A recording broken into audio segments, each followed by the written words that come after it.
Kalau kita bicara tentang PJJ, ada PTTJJ, perguruan tinggi terbuka dan jarak jauh.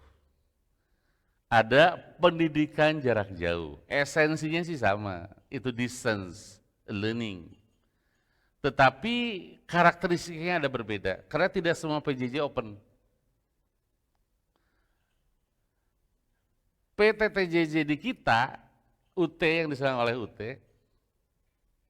open, tetapi dibatasi, yaitu minimum yang bisa kuliah di UT itu lulusan SLTA. Tapi kalau teman-teman sesekali nanti jalan-jalan ke Inggris, akan ketemu dengan salah satu Open University tertua di Inggris. Open University UK, United Kingdom. Open University, tetapi boleh yang lulus SMA boleh ikut. Jadi ada rentang perbedaan. Nah, teman-teman sekalian, kenapa UT didirikan? Yang pertama adalah bahwa perguruan pendidikan tinggi itu hak semua anak bangsa. Dan itu dilindungi oleh undang-undang. Tapi pemerintah nggak sanggup untuk mendirikan perguruan tinggi di setiap kabupaten kota. Sementara kalau perguruan tinggi itu hanya ada di ibu kota provinsi, mahal betul biaya yang harus dikeluarkan oleh masyarakat untuk menempuh pendidikan tinggi itu. Itu yang pertama. Yang kedua, tidak ada pilihan bagi masyarakat bahwa peningkatan akses dan pemerataan pendidikan itu harus dilakukan, pendidikan tinggi. Sebab kemiskinan struktural, kelemahan SDM, keterpurukan dalam kancah organisasi buruh dunia dan sebagainya, pekerja kita di tataran internasional, tumpuannya adalah masalah kualitas SDM. Oleh karena itu, teman-teman sekalian, peningkatan akses dan pemerataan peluang pendidikan tinggi berkualitas itu harus bisa dilakukan oleh segenap warga negara Indonesia tanpa terkendala tahun ijazah, usia, kemudian jarak domisili, waktu, bahkan limitasi ekonomi. Ini dua alasan itu diantaranya yang memicu mengapa UT berdiri. Ada alasan yang ketiga, perguruan tinggi yang ada, perguruan tinggi negeri yang ada nggak cukup punya kapasitas untuk menampung mahasiswa. Kalau misalnya rata-rata per tahun itu teman-teman kurang lebih 1.800.000 lulusan SMA itu nggak bisa ditampung oleh perguruan tinggi negeri. Perguruan tinggi swasta bisa menampung, hanya masalahnya biayanya cukup nggak? Jadi berbagai alasan itulah mengapa pemerintah 84 mendirikan UT. Nah, oleh karena itu pula, maka teman-teman sekalian,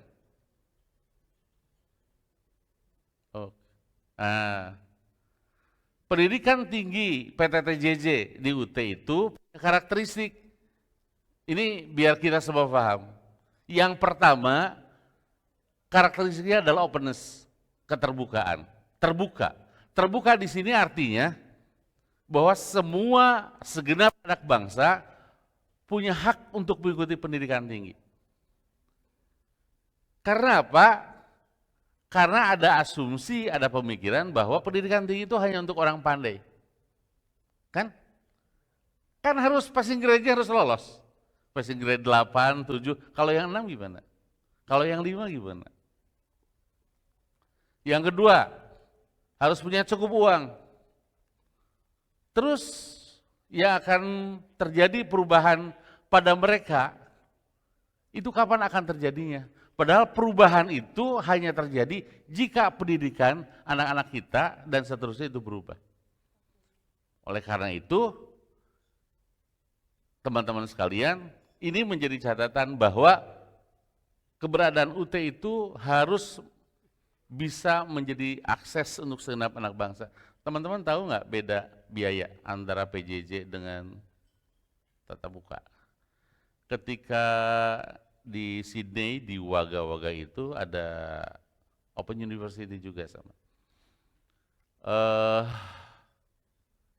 Dia menyelenggarakan dual mode. Yang pertama distance learning, online learning. Yang keduanya tatap muka biasa. Saya tanya SPP-nya berapa?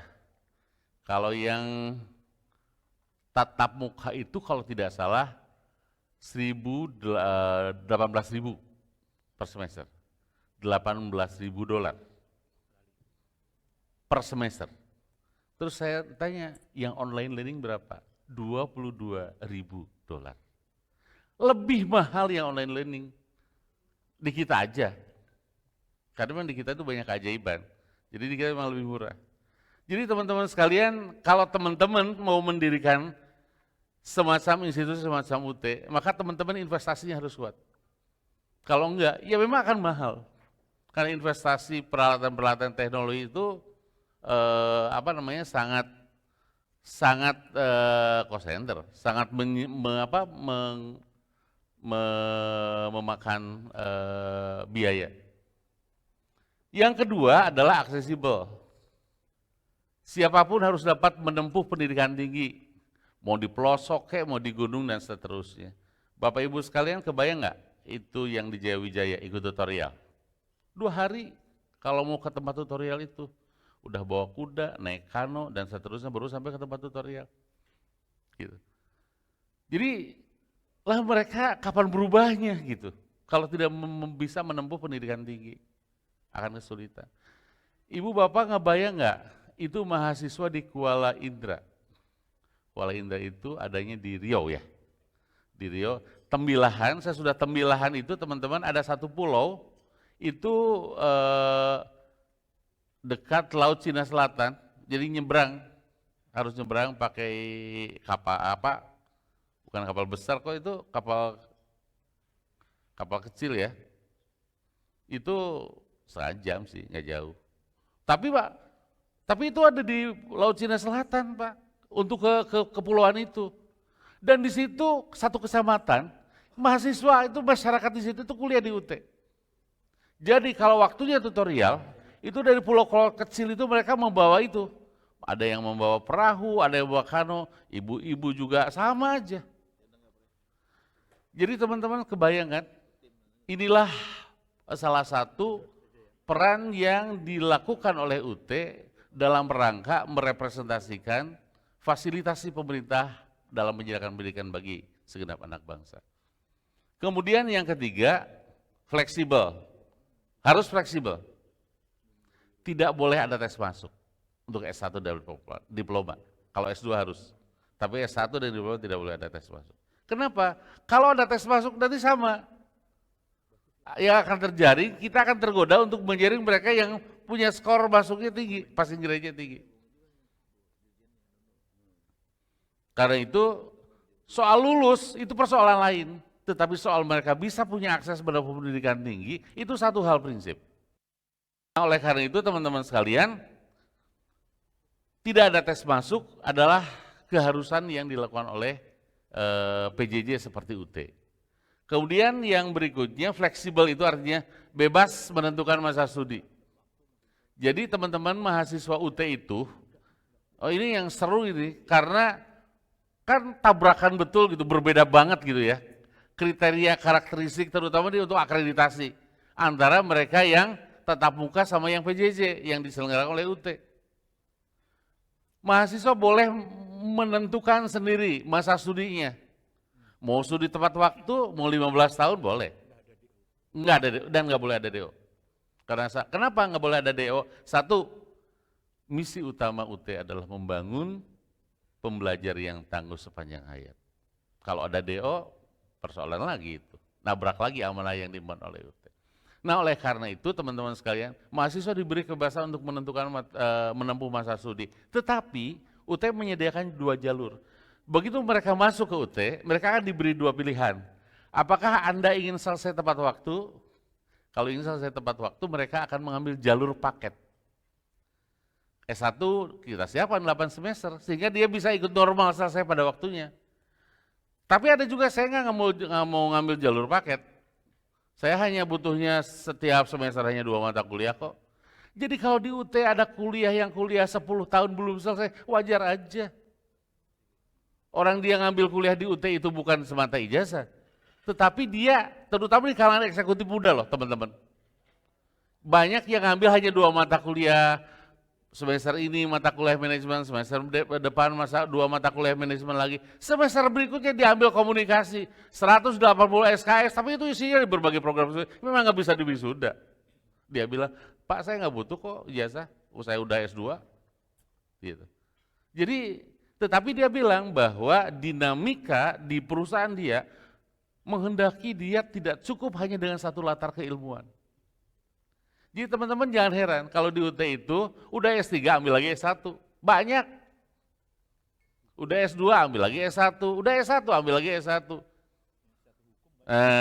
Hukum apalagi. Dan beberapa guru besar ambil juga S1 dari keilmuan yang berbeda. Itu guru besar. Kenapa? Dulu saya ngambil ini guru besar saya di sini, Pak Yunus.